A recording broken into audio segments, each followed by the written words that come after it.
Here we go. It's a go. And then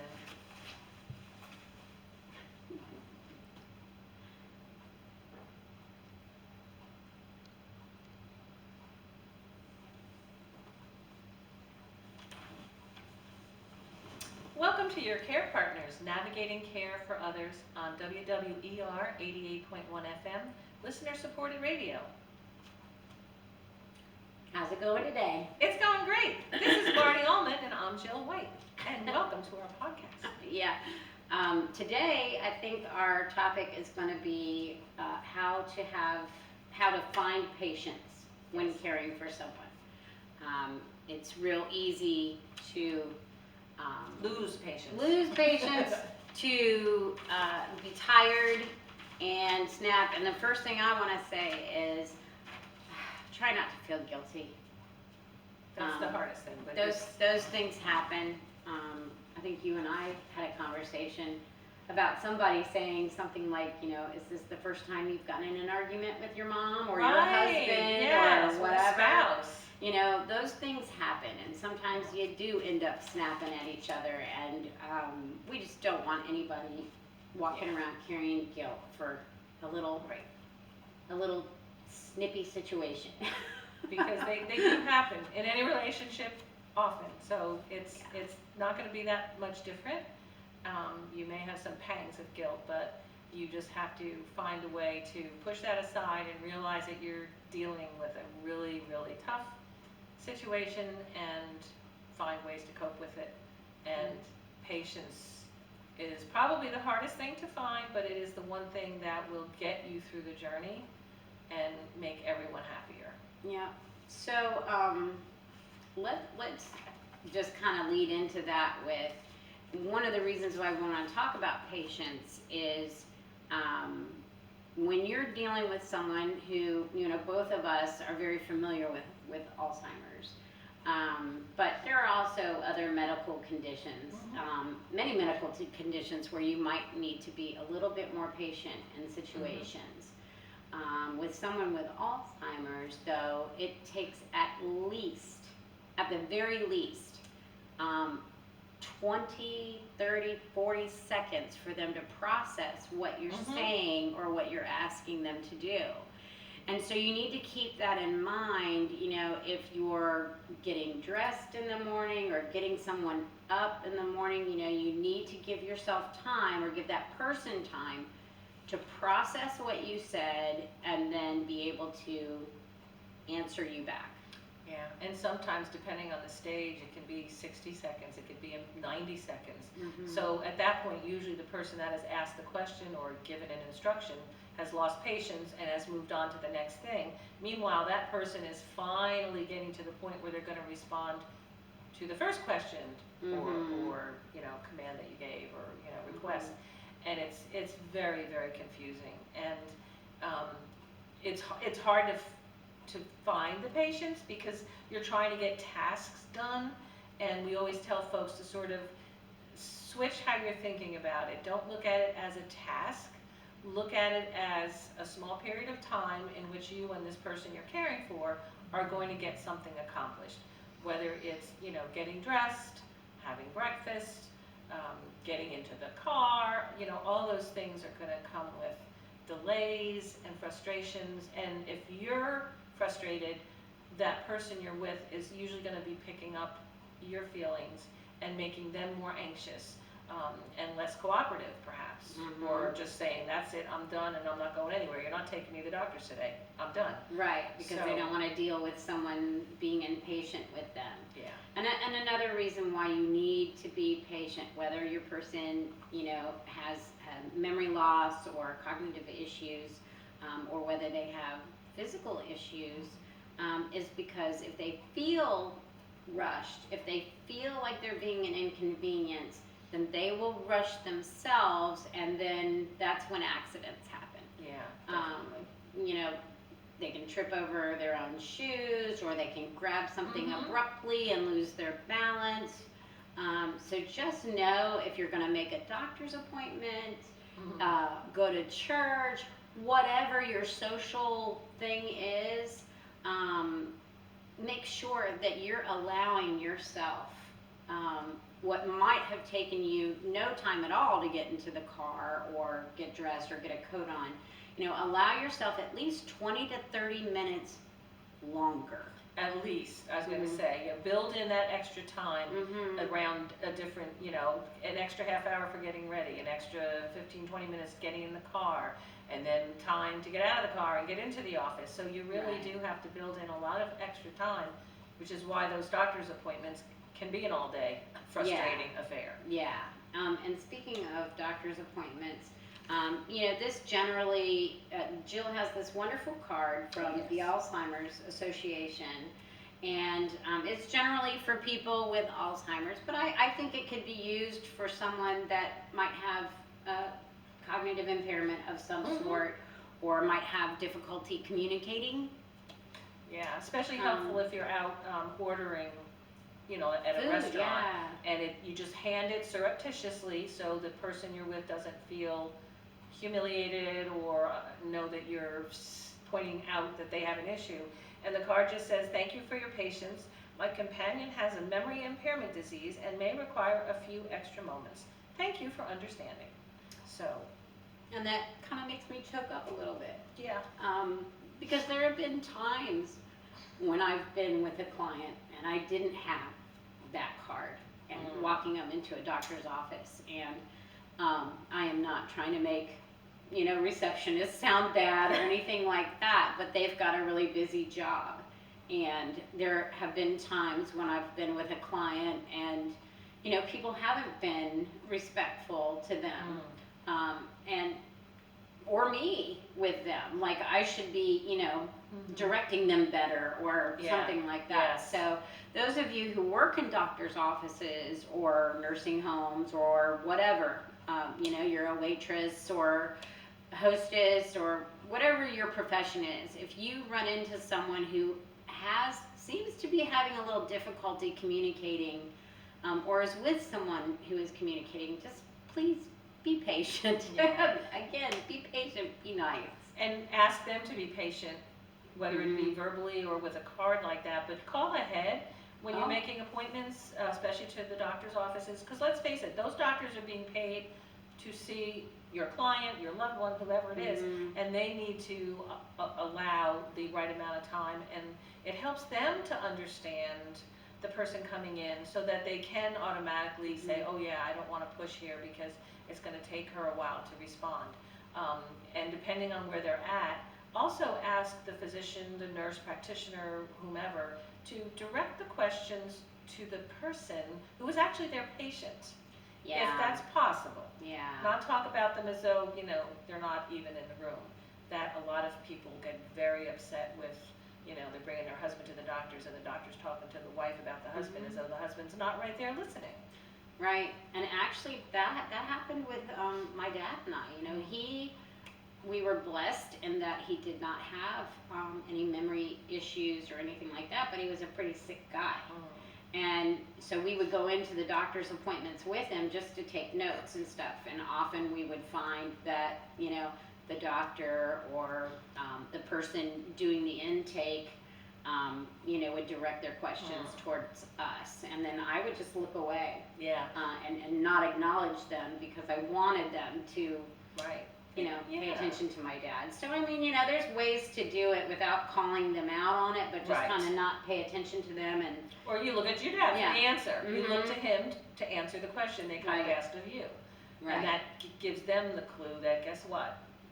My person is quite competent enough to answer their own questions, so yeah, please direct it to them without having to say that. yeah, yeah, Default, because it can be belittling, Mhm. really, to that person. They're already struggling, and now they're being treated like they don't know how to answer simple questions, to a doctor right, or whatever. right, Anyway. and they know how they feel. Yeah. Also, there was something else I was going to bring up about the doctor's office. Oh, you can, when you call the doctor's office, you can say, is there a better time of day for me to bring my person in where you all might have a little more time? Is it better if we come first thing in the morning, or is it better that we come, after your lunch break or at the end of Right. the day? But make sure that your person is a morning person Yeah, if you're true. making a morning Yeah, appointment. yeah, of That's course. going to have a big Mhm. impact. and the amount of time that might be Right. necessary, as opposed to a, right after, sometimes right after lunch is a good time if they haven't gotten too backed up, because Mhm. they're sort of refreshed after their, whatever, 10 or 15-minute break between Right. patients. Right. But your person is more alert.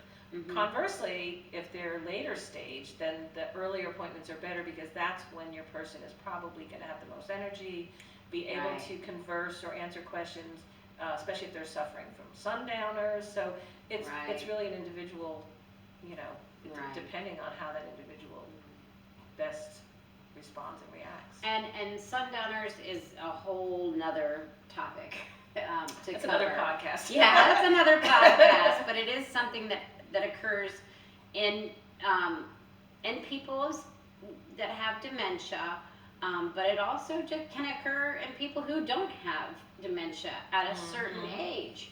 So do your research. Yeah. If you're curious about what sundowners is, you can look it up online. And we will discuss it at another point, but that was a good point. You don't want to bring somebody having a sundowners moment to a doctor's office. Probably not a good idea. Yeah. Not good results. No. No. And so what was something else we were going to talk about? Patients. You were talking about earlier about getting somebody ready for the day.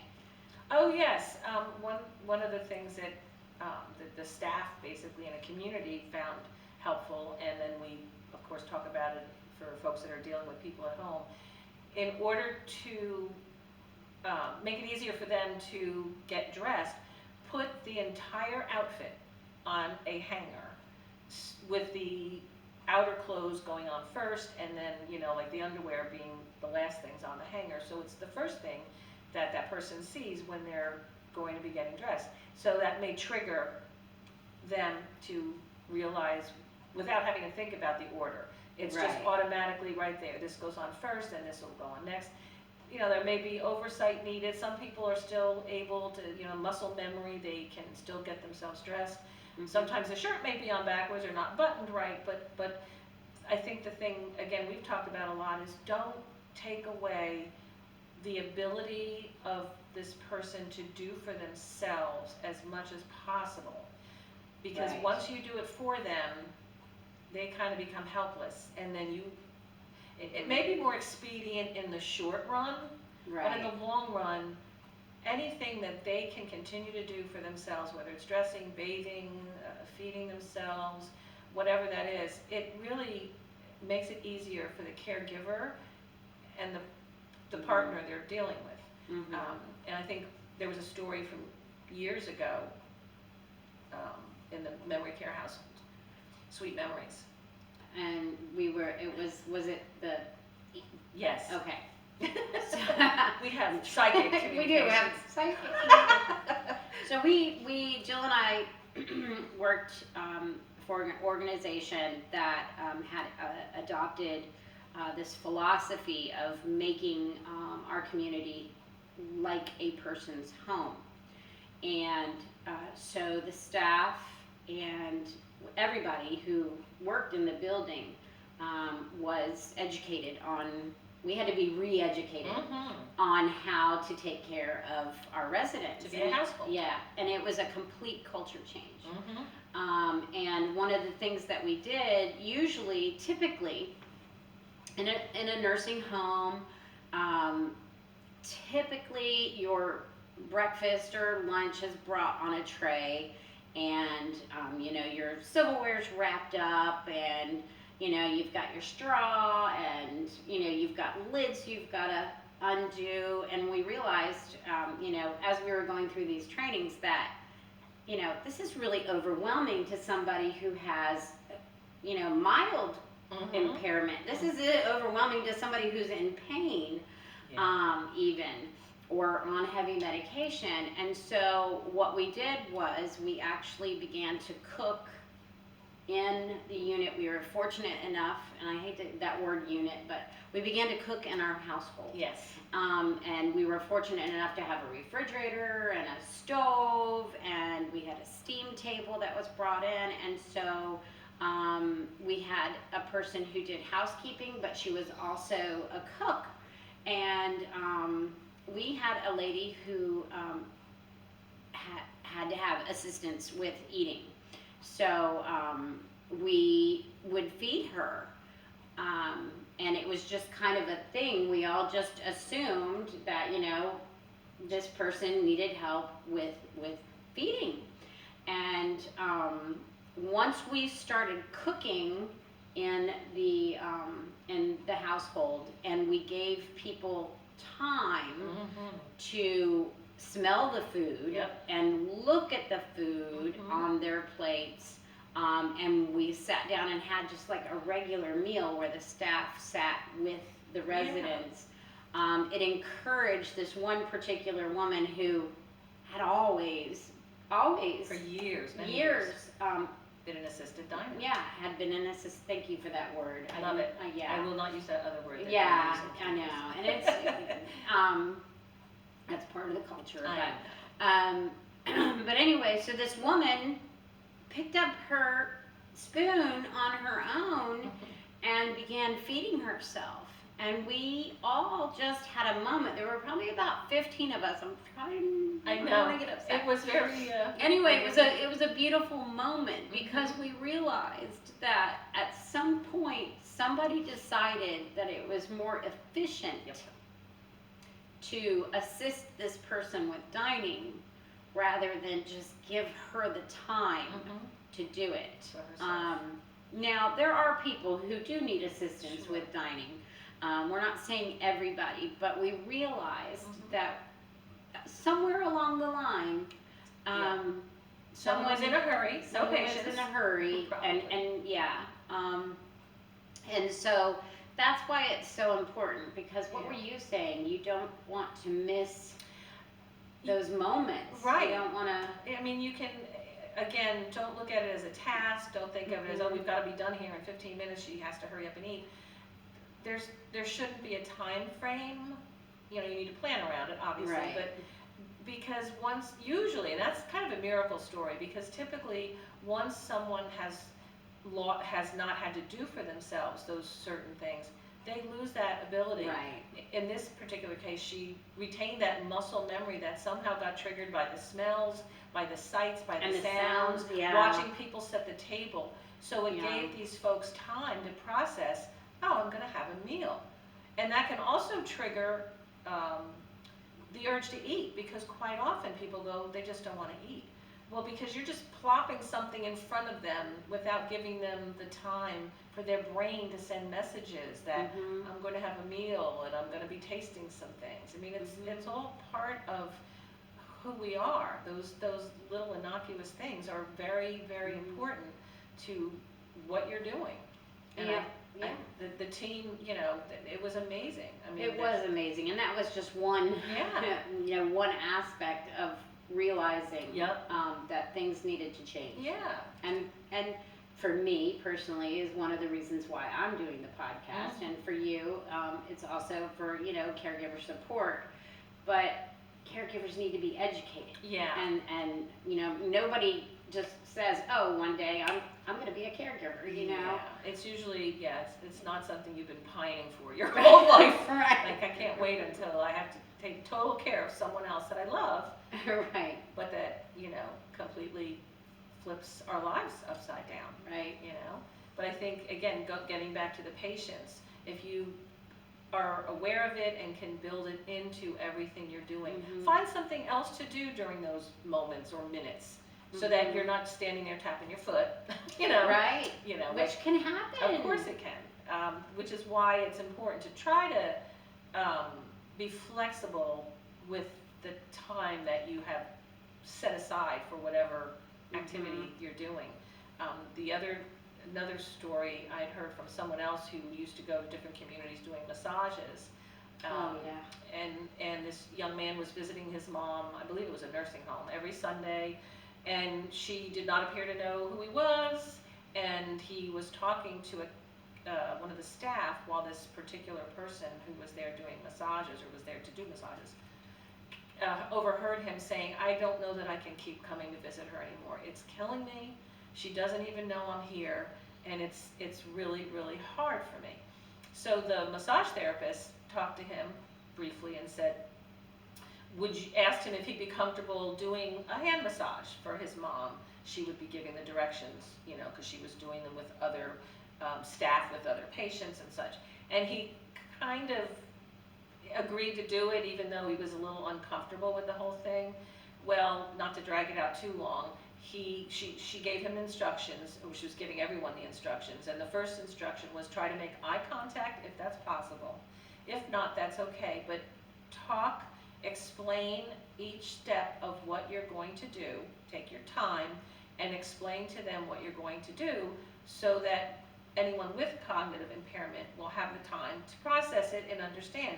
You are going to lift up their hand, you are going to put some cream on it, you are going to be massaging it and smoothing it into their hand or arm. Well, while they were doing this, he was paying attention to what he was doing with his mom's left hand, when all of a sudden he realized her right arm was moving, and she actually lifted up her right arm and patted him on the cheek, and she actually had a tear coming down her cheek. He then had tears coming down his cheeks. Everybody in the room was then crying. But it was such a beautiful example of the time and patience it takes for your person to get out of wherever they are in there. And they're in there. They're always in there somewhere, you know? And it changes over time. But the more patience you can exhibit, that's such a gift to give to that person. And then they're happier, and of course then you're happier, you know? Right. So that was another kind of a powerful example of trying to find the patience to be patient. Right.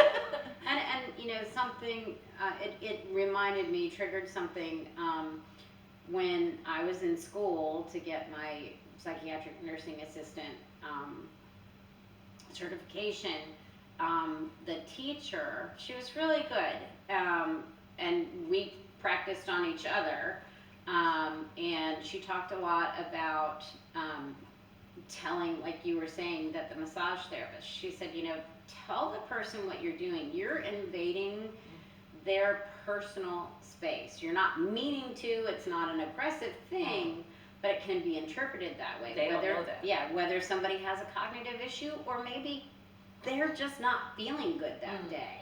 And they don't want to be, you know, just somebody putting their socks on and somebody, you know, putting their pants on or tying their shoes for them in a hurried way.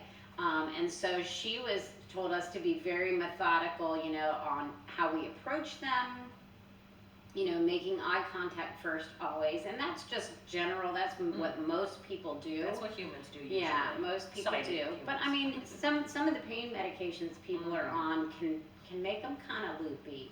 And so she, step by step, you know, now I'm going to put your shoe on. How does that feel? Is that too tight?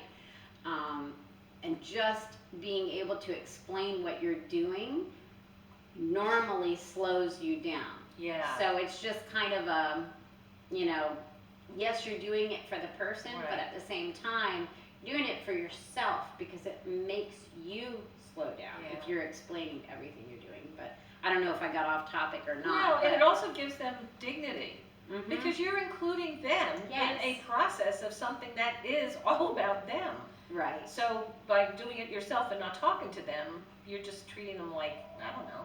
Right. They're not there. You're just, you know, doing it on your own. So that, I think inclusion really, really is key to keeping them invested and involved too. And maybe just looking at it like, you know, you're a team. I feel like when I was caring for my dad and he was, you know, his physical abilities were declining, I did sort of feel like we were kind of a team, and he'd be like, well, Mark, okay, I got to do this getting out of the car thing, you know, and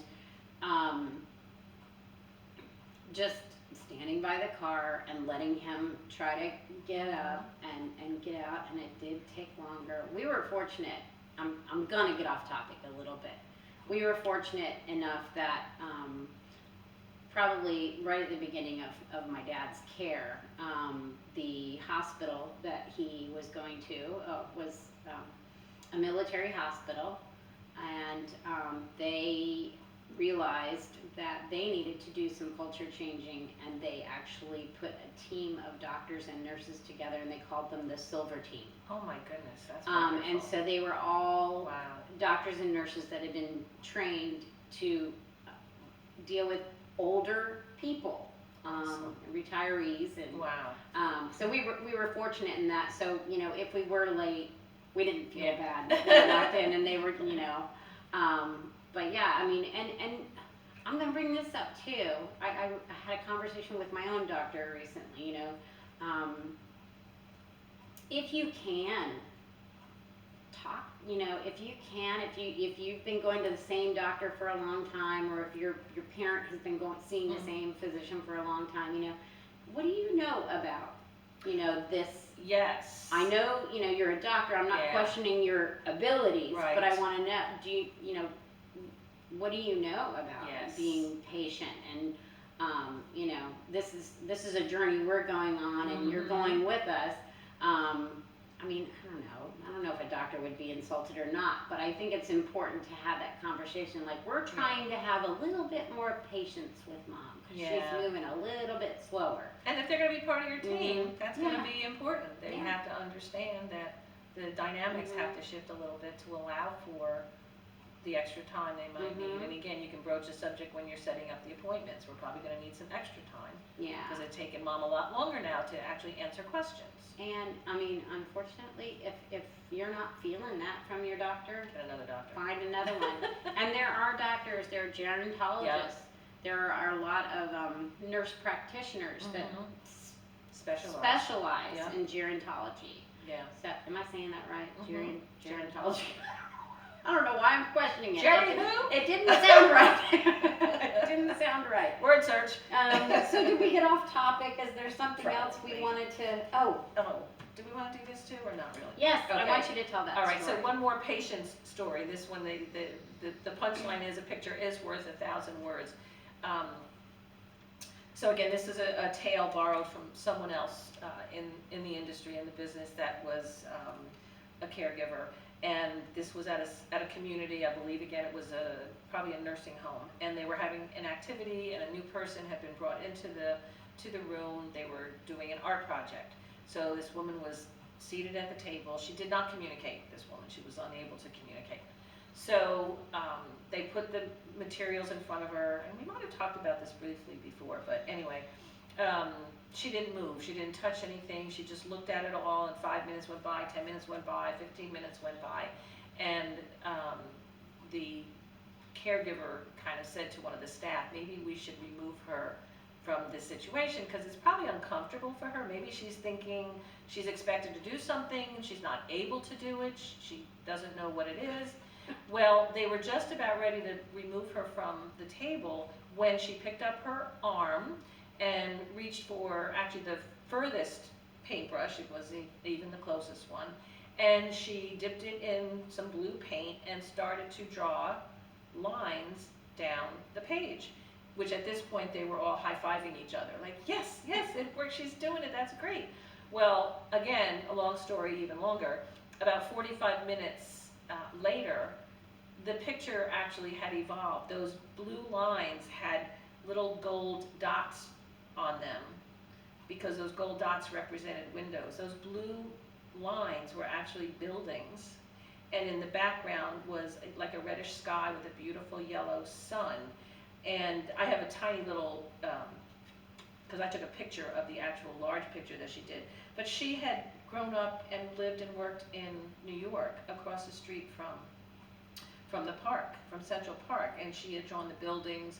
At the bottom of the picture there was grass and trees, but it was just such an amazing, and at some point Totally looks. I mean, It looks like a New York it's skyline. exactly. And had she not been allowed the 20 minutes before she could even pick up the brush. The particular brush that she wanted. Exactly, yeah. Not just what was right in front of her and easy. So again, understanding the time that it takes to process every request, answer to every question, next step in whatever tasks they're performing. You know, pick the knife up, pick the fork up, and then put it down again. I mean, you really are breaking things down into basic movements, and you have to do everything in your power to slow your brain down and slow yourself down in what you're expecting, and how you're even giving it out there. I mean, I'm an obvious type A talky person, and I sometimes steamroll people. And so for me, it's a definite conscious dial it back, slow it down. And I mean, you're not underestimating how difficult that can be, but the results are usually well worth the efforts that you have to make to change a little bit about how you're dealing with this person. Right.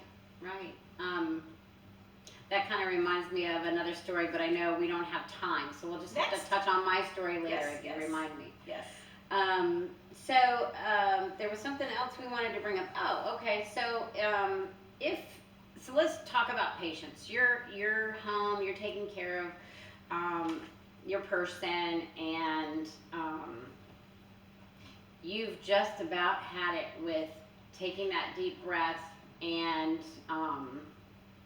you just are so frazzled and not looking forward to going out the door to wherever you have to go, and you're just, maybe rolling your eyes. You're feeling that frustration, and it's building in you, and you don't want to have that feeling. So now you're slamming yourself with guilt for having that feeling, and yet you still have to get this person out the door. Am I speaking to anybody right now? Try not to erupt. Right. So we wanted to just kind of give you a heads up. Cancel the appointment. Reschedule. It's not that important. I mean, obviously, if there's a treatment that has to be done, that's another story. But if it's not that important, just cancel it. And then we want you to call your local assisted living and see if they have a respite program. Many assisted livings will take a person in. It's usually for, at the very least, a week at a time. Yeah, usually not much less than that, because it's a lot of work. But it's an opportunity for you to kind of reset and not have to worry about your person if they can just go somewhere else for a while. You gain your personal space back for a while. That person is going to be medically taken care of, well taken care of, and it's for a brief period of time. Also, if you need to get out of town, you need a break, you need a vacation, you can't do this, call your local agency on aging, because usually they might have a recommendation for an assisted living in your area, or a nursing home in your area, convalescent center. I don't know what you want to call it. All of that. All that. For a respite. Usually they call it a respite stay, because it is temporary in nature, but you're getting all the care that's needed. And a lot of times those area agency on agings also provide in-home care. So you may be able to go, leave overnight or for a weekend, and then you've got people in your home helping your person, and that person is in their home, which is really nice. That's an ideal situation. It doesn't always happen that way, but we have to verify, because it's been about a year, but the Alzheimer's Association also always offered a $750 respite grant, which could be put towards home care or in a community facility, assisted living, nursing home, whatever. So reach out and find out what kind of support there might be, even if it's partial. Maybe you can subsidize it, or get the family to help subsidize it, or whatever it is, because when you're at your wit's end is the worst time to be dealing with some of the hardest things you're dealing with. Yeah, and So- it's time to pull those people in from your parachute. Yes. You know, your list, we talked about it and we're gonna bring it up again. In Yep. your journal, you should be making a list of things people can do for you. To keep you from getting to that point, but also, you know, who's that person you can call that's like, look, I need to get out of here for the Yeah. night. Can you come and stay Yep. with mom, dad, whoever? Yep. Do it, because, you know, it's hard enough. You don't want to be walking around, you know, feeling guilty or feeling resentful. Yeah. I mean, because it can happen. Those Sure. are natural things. And, you know, the last thing we want you to do is beat up on yourself. You're doing the best that Yeah. you know how. So, You're a warrior. yeah. You are a warrior Yeah. if you're caring for someone, whatever the care needed is. It's a very, very overwhelming, difficult task and journey. So call in the paratroopers Right, and right. And you let know, them help. there are some people, I have talked to people who are like, I have nobody. Yeah. I have no siblings. Yep. I don't have any family. I don't know my neighbors. I'm at a loss. Mhm. Then the Department of Social Services Mhm. can be a good resource. Again, you don't want to get to the point where, you know, your frustration gets out of control. Right. You know, you lose your temper or whatever. So if you don't have anybody, you can't call anybody, I would say fall back on your local Department of Social Services. They have an adult program Right. for seniors or adults who, you know, may need care or Yeah. protection. Yeah. And we'll touch on that whole piece later too. There's so many things that we can discuss about this. But our time is limited, Yes, and I'm it not is. sure where we are on time. But let's see. Oh, we did want to mention one thing. Sorry, we wanted to talk about aid and attendance. Oh, veterans aid and attendance. There Yes. are benefits available to veterans and for their spouses. So definitely reach out to the Veterans Association nearest you to find out what might be available, whether it be respite or long-term in the home, outside of the home, in a community or facility. So there might be options for Yeah, that as and well. again, the program is called Aid and Attendance, Yep. and it's for veterans, mostly veterans, I think, who were in 4 years or more, right? They had to have been, I believe, active at least one day during a declared war. Okay. Yeah, there are some, Yeah, there's criteria there obviously is to. some to- criteria, yeah. yeah. But it's been super beneficial for so Oh, many I've people. seen and it. We love to talk about that because for so Mhm. many years, veterans were not being helped or they were not even aware of what they could get. And nobody was telling them what they were entitled to, so Right, we're definitely pushing for that yeah. knowledge as well. And that will be another segment. We're actually going to be, we've got our first couple people that we Yes. want to interview, because Jill and I don't know everything, What? but we don't know everything. I didn't know. We act like we do. But there are people who we've run into or we know from the past that can really give some great insight and advice and resources that maybe we're not so knowledgeable in. Absolutely. So I think that's our show for today, our podcast for today.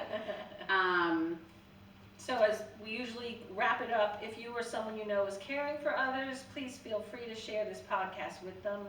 You can listen at iHeartRadio or WWER 88.1 FM or online at wwer.org or go to anchor.fm/yourcarepartners/episodes. Our Anchor podcast is listener supported. Jill and I decided Why not? If, if people would like to donate 99 cents to us to help us with production, because we really don't know what we're doing technically, Shocking. that would be great. But by no means are we Right. asking for your money. I mean, we kind of are, but not really. And We love our listener-supported radio station, Yes. WWER. yes, donate to them if you like our podcast. And then our podcasts are also available on YouTube and Spotify. You can just get a kick out of watching us on YouTube because we're just silly on camera. And then please send any questions or concerns or suggestions for future topics to our email at carepartners@wwer.org. Perfect. We're Thank here to help you. you, so help us help you. Thank you so much. Take care. Da, da, da, da, da, da, da, da. Oh, Lord.